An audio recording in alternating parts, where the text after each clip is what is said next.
दालचिनी हे दालचिनीचे हिंदी नाव आहे.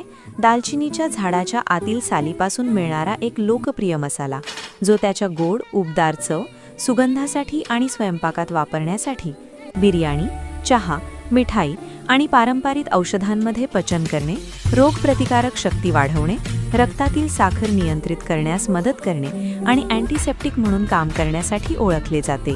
काड्या किंवा पावडरच्या स्वरूपात उपलब्ध असलेले ते अँटीऑक्सिडंट्स दाहविरोधी संयोगांमध्ये समृद्ध आहे आणि चवदार आणि गोड दोन्ही पदार्थांमध्ये एक मजबूत चव जोडते.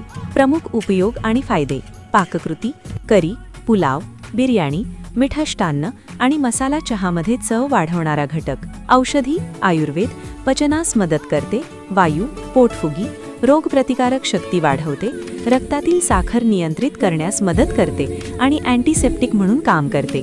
फॉर्म: संपूर्ण काड्या, पावडर किंवा आवश्यक त्या तेलाच्या स्वरूपात वापरले जाते. कसे वापरावे? पचनासाठी: पोटदुखीसाठी कोमट पाणी, मध आणि काळी मिरीमध्ये पावडर मिसळा. पेयांमध्ये: चव आणि उबदारपणासाठी चहा किंवा कॉफीमध्ये काड्या घाला. स्वयंपाक करताना तांदळाच्या पदार्थांमध्ये संपूर्ण काड्या घाला किंवा मसाल्यांच्या मिश्रणात आणि बेक्ड पदार्थांमध्ये पावडर घाला. प्रकार: सामान्यपणे कॅसिया साल याचा संदर्भ देते. हे खऱ्या सिलॉन दालचिनीचा देखील संदर्भ देऊ शकते, जी तिच्या सौम्य आणि गोड चवीसाठी ओळखली जाते.